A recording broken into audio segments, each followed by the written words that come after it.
ka populli shikon për ditë. Këta nëpërmjet drejtësisë vjedhin pronat e qytetarëve shqiptarë.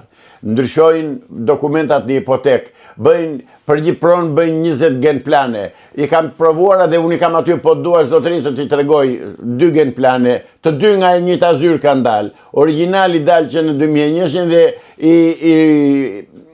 i falsifikuari dalë në 2010, 2009, 2008.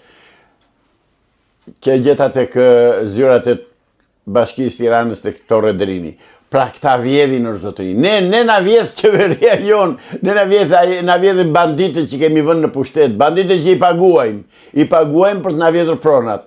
I paguajmë që të përzën shqiptarë dhe të vinë këtu të bardhë dhe të zesë, nuk kam punë raset, kuptohemi, rrofshin e qofshin atë ku janë, por ne po na ikin djemtë dhe vajzat tona. Po shpopullohet Shqipëria dhe askush nuk flet. Ky popull i vdekur i pakallur, po miru a bëjnë o shqiptarë. Miru a bëjnë, se nuk ndiheni. Nuk ndiheni, shikoni që në çdo restorante, në çdo kuzhinë kanë futur njerëz të huaj, në çdo vend pune kanë marrë njerëz të huaj dhe ju nuk ndiheni. Po hallall e paçi ore, pak e keni këtë qubën e Dirama, e pas keni dashur këtë fëllëqësi të drejtoj. Sa avokat, çka ka që të ketë huaj në kuzhina e restorante? Se edhe ne kur shkojmë jashtë, jemi bërë kuzhinier, jemi bërë kamajer dhe u kemi shërbyer vendalive, kur kemi qenë në Itali, në Spanjë. Faleminderit që ma bërë këtë pyetje, të sqaroj edhe unë pozicionin tim edhe të sqaroj edhe ty, se nuk e pas këtë qartë. Edhe pse je gazetar. Zotëri, ne nuk kemi problemi se kemi vende pune dhe s'kemi punonjës punëtorë që të marrëm të huaj. Por ne përzëm djemtë e vajzat tona për të marrë ata dhe kjo është politikë antikombëtare e nxitur dhe e iniciuar dhe nxitur nga masonët e Shteteve të Bashkuara të Amerikës dhe të Bilderbergut në Evropë. Zotëri, është politikë për të shfarosur shqiptarët, për të tjetërsuar shqiptarët, është politikë antikombëtare shqiptare. Ata po të ketë vende pune të lira dhe të vinë kush i ndaloj, po pse ikin djemtë tanë, pse përzën djemtë tanë? Tu është problemi. Pse përzën vajzat tona, pse ikin nuset edhe gratë e fëmijët tanë, pse lindin dhe rriten në perëndim, kjo më shqetëson mua. Avokat, thuhet që në SPAK është stacionuar CIA amerikane dhe çfarë pritet bëjë CIA? Me vonesë shumë, shokët e CIA-s. Me shumë vonesë, ku kanë qenë, çfarë presën? Se ajo CIA mbajti komunizmin në pushtet të Shqipërisë, do t'ua themi dhe këtë ta dinë. Se nuk kemi qorra, nuk kemi budalli. Lidhje ka CIA me pushtetin komunist? Pse ku ishte CIA? Sot e 35 vjetë të paktën që dorëzoi kështu në letra pushtetin Ramizalia. Ku ishte CIA? Ku ishte, çfarë bëri? Pse si qëroi që në fillim? Nuk i dite cilë qenë komunistët? I dite shumë mirë, edhe i di shumë mirë. Po jo, kanë dhe ata interesat e tyre, politikët e tyre. Çdo gjë që bën CIA e bën për interesat Amerikës që tonat. Ta dini mirë ju shqiptarë. Nuk punon CIA për Shqipërinë. Harrojeni, punon për Amerikën. I bie që mos kemi më shpresë ata amerikanët, ne që mund të na ndryshojnë ndonjë gjë. Jo, më shpresë kam humbur pra aq kohë sa nuk po lëviz asnjë gjë. Vetëm me llafe. Llafe. Do bëhen arrestime. Kur do bëhen arrestimet? U arrestuan 1, 2, 3. Pse këto janë arrestimet? Të shpezulluar të vëndës kryeministre. Është shpezulluar, nuk është arrestuar. Po zëre se ka ikur ajo? Jo zëre. Avokat, s'është idea me fut njerëz në burg, idea është dhe ti largosh nga sistemi. Jo nga sistemi, zotri. Ti përmbysësh, ti rëzosh nga pushteti, jo nga sistemi, por nuk rëzohen nga pushteti ata. Janë gjysma e banditëve të kuq, janë në burg dhe ai prap thot, jam kryeministër, thot. E kuptoni ç'po bëhet. Ja këtë të bëj CIA. Që ti thot, hajde këtu, zotri, ti, pler, ti thot, ti gjysmën e ekipit të në kenë në burg, qëro, ik nga pushteti. Por nuk e thonë. Sepse edhe ata lëpihen me Edi Ramën. Edhe ata lëpihen. Mos të vike që unë ma them, ja dhe të më dëgjojnë. Dhe të më dëgjojnë ata të ambasadës amerikane. CIA juaj zotri, po punon për interesat tuaja mirë bën, s'kam që bëj se kundështoj dot, është fuqi madhore Amerika, po unë kam shpresuar të Amerika që do t'i dalë zotë Shqipërisë. Dhe po pres e s'po bëhet gjë. Nuk e di, mbase më vonë, nuk e di ç'do bëni. Çfarë interesash mund të ketë CIA te Edi Rama? Edi Rama zotri e mban Shqipërinë kavje të masonëve dhe të këtyre globalistëve, për të katandisur popullin për faqe zezë, për të katandisur popullin si që ta Klaus Schwab, ai fëlliksira që foli në Zvicër, në Davos, që tha, popujt tha do t'i varfërojmë, tha, po do jenë të lumtur. Pra, lakurik me duar në gjepa. Ja, këtë duhet bëjtësia, të qëroj këta. Këtë se bën, se i leverdis. Se po të mos i leverdisit do t'i kishte qëruar me kohë këta nga pushteti. Kush është goditur në Amerikë? Nga të vajturit atje. Kryesisht të djastët. I ke të gjithë oficerët e sigurimit e të ushtërisë dhe hetusat, i ke në Shtetet e Bashkuara të Amerikës. E ke të gjithë personelin e ambasadës amerikane, e ke të gjithë të majtë. Pa përjashtim që të gjithë. Edhe një Agustin Miraka që ishte atje në ambasadë me bashkëshortën, ndjes pas, se ishte larguar në kjo jetë, të më falën familjarët, sa e morën vesh që a ishte për ndjekur e përzunë, ku japën derën të nesërmen. Këtë të bëjtësia, të pastroj njerë ambasadën nga të majtët e Shqipërisë, nga komunistët, se ka qenë atje në punë shoferi Enver Hoxhës, shoferi Kadrias Biut, e gjithë kasa e nomenklaturës kuqe. Jo mërë jo është, lufta bëhet për ne konservatorë, kundër neve konservatorëve. Lufta bëhet kundër konservatorëve, pik, dhe të më thonë ndryshe mua. Zoti Islami është paraqitur ditën e djeshme në SPAK ish-kreu i Bashkisë Tepelenës Tërmet Peçi. A ishtë një cironk. Tërmet Peçi, në mega korupcioni shqiptar, a ishtë një cironk e vogël. Ska asë një pesha i s'luan në role i. A i duhet e Edi Rama, sepse në përmjet ati Edi Rama ka ndërtuar në luftë në Ivicës ato vilat e pushimit. Tërmet Peçi për ato mund të jetë thirrur. Plus vjedhjet tjera që i kanë ndodhur, 60 milion euro që janë vjedhur, ka shumë. Por nuk luan rol ai në pushtetin e këtij. Ai është një cironk e vogël. Ish presidenti Ilir Meta ka kërkuar që të pyeten nga SPAK lidhur me ngjarjet e 21 janarit, pasi ka thënë që unë di rrethana të tjera të ngjarjes. Pse mendoni se ai ka bërë këtë kërkesë Meta? Ndoshta do që të lehtësoj pozitën e tij si i burgosur që është, po t'ishte burri i miri kishte thënë që atëherë Ilir Meta, mos i thot tani. Burrat flasin atëherë kur duhet folur. Kështu që unë nuk e marr të mirë qenë atë dhe nuk e marr për seriozitet në anën e tij, s'është fare serioze. Këta është zotëri janë të tërë një lukuni bishash të kuqe që kanë pushtuar Shqipërinë në 29 nëntor të 1945-s dhe kanë 80 vjetë që Shqipëria është e pushtuar nga pushtuesi më i poshtër, më i egër, më i pa shpirt, më gjakatar se sa çdo lloj pushtuesi tjetër që ka kaluar në Shqipëri. Këta janë bandë e organizuar komuniste, kriminale, me të gjitha cilësitë e bandave kriminale në botë. Pra këta janë kriminalët më të mëdhenj në botë sot që flasim tani bashk, se në gjithë vendet e Evropës ka edhe të botës ka parti komuniste. Por këta janë bandë kriminale, nuk janë parti komuniste. Se po të ishin parti komuniste, do ishte më ndryshe. Të paktën do kishin një farë respekti për qytetarët që i mbajnë e i ushqejnë. Këta janë kriminal. Këtë kërkesë që ka bërë ai e ka bërë thjesht për të zbutur lëkurën e tij. Nuk deli Ilir Meta, mos ki merak, ke vjedhur Floririn e Krapës ti. Je mjeshtër ti me gjitha të plaku do zboru me Sali Berishë, ju dy e vodhët, ju ishit kryeministër dhe president, ju të dy. Vogat, mendoni që do zbardhe ngjarjen e 21 janarit? E ka marrë Amerikan dorë, ka sjell dhe materialet e regjistruara që mendon të ky, se janë dhe debil këta i gjenjen mendja, këta kujtojnë se me qenë se i kishin vetë serverat në dorë në kryeministri, edhe mendojnë që i fshin këtu edhe si ishin gjikundi. Ka që dritë shkurtër janë, qoftë për serverat, qoftë për telefonat që thonë, jo kjo firmë, kjo kompani nuk përgjohet, jo ajo përgjohet, jo kjo s'përgjohet. Pa përjashtim, të gjitha janë të regjistruara dhe i keni në Shtetet e Bashkuara të Amerikës.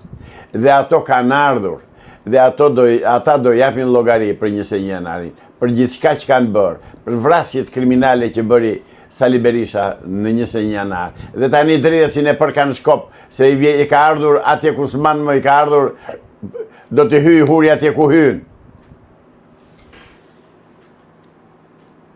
ndarë nga jeta, këngëtar i njohur nga Kosova, nga Maqedonia e Veriut, Shpat Kasapi. A i qoftë i xhenetit, Zoti më shiroft, ngushëllime familjarëve të tij, ngushëllime edhe botës së artit dhe të muzikës, sepse ka ikur një artist me vlera të mëdha bile, dhe është një humbje edhe për artin kombëtar shqiptar. Kështu që unë nuk kam që them më tepër se sa ngushëllime familjes, familjarëve, bashkëshortes, t'i rroj djalit, t'i rrojnë prindrit, s'kemi që bëjmë kjo, jeta kështu është. O ka si shpjegoj që kohët e fundit ka pasur shumë arreste kardiake në moshë të re, kujtojmë këtu Artur Zhejn, Artan Lame për shembull nga Zemra. Shkoni pyesni ministrin e shëndetësisë që urdhëroi edhe këtë palloshin e gjatë që urdhëroi të bëheshin vaksinat me detyrim. Ata shkoni pyesni. Se atë do ta gjeni përgjigjen. Pse ju mendonin se ka lidhje vaksinat me As që bëhet fjalë fare. As që bëhet fjalë fare. Ata kanë thënë, deri në 2030, kush është vaksinuar, kanë thënë do ndrojnë jetë. Shpresojnë nga Zoti që të shpëtojnë kush ka imunitet. Kanë vdekur 23 futbollistë në fushë, zotëri, me arrest kardiak. 23 djemë të ri. Si thua, kishte ndodhur para vaksinave një gjë e tillë, kurrë, si apo ta them unë. Nuk mbahet më, nuk është shënuar gjikundi që ka ndodhur vdekje e tillë në fushë. U ka ndodhur 23 futbollistëve. Këto janë statistika të dhëna të sakta, nuk janë llafe që i kam nxjerrë unë. Dhe kur unë dolla dhe bëra protestën e parë në Republikë kundër vaksinave, mua thiri, megjithëse tani dalën edhe të tjerë që thonë kemi organizuar protestën e vaksinave, por në fakt videot flasin vetë. I pari që kam dalë kundër vaksinave ka qenë Zaçi Islami. Dhe jam thirrur në komisariatin e policisë të komisariatin numër 3, kam deklaruar dhe më kanë duke thënë që unë vaksinën e kundërshtoj sepse nuk është e bazuar në ligj, nuk ka bazë ligjore. Dhe është në kundërshtim me konventën e Nurembergut, neni numër 5, e cila ndalon të gjithë vendet e botës të përdorin vaksina pa dëshirën e qytetarëve. Por vaksina, zotëri, janë në programin e masonëve të pleqëve të Sionit për të zhdukur, për të reduktuar popullsinë. Këtë e kam thënë, e them dhe do ta them, dhe janë provat, merrni shikoni pleqët e Sionit, protokollet e Sionit, e keni atje të hedhura, të shkruara, të zezën në të bardhë. Pra, shkoni kërkojni llogari palloshit gjatë. Se palloshi gjatë bëri dhe poshtërsinë tjetër. Tha, bëvati ati bëri sikur u vaksinua vetë. Dhe kur unë nëpërmjet Top Channel-it i thash hajde këtu se do ta bëj dhe unë vaksinën bashkë me ty, po të shoh aty, të marrim nga njëti flakon, të marrim material, ta vëmë të dy bashkë. Atëre po, s'u përgjigj njeri. Ore këta janë mashtrues, këta e kupton se që janë shërbëtor besnik të kriminalëve të botës, globalistëve. Globalistët janë kriminalët e globit. Kaq. Ka pasur dhe një deklaratë në fakt për vaksinat të kardiologut të njohur Edvin Prifti, të kardiologut shqiptar, i cili është shprehur që pasi u deklarova kundër vaksinave, E pushtuan nga puna. u arrestova. Po, ka hequr zi të ullirit ai. Tani aty duhet të përgjigjet palloshi i gjatë. Duhet të përgjigjet kush është ministri i shëndetësisë. Pyt! Bibero e çqaj për këta palacot, që vajten edhe e pushuan nga puna një mjek të shkëlqyer, mjek në kuptimin e plot fjalës, me profesion human dhe njeri humanist. Vajten e pushuan nga puna sepse kërkoi të mbronte njerëzit.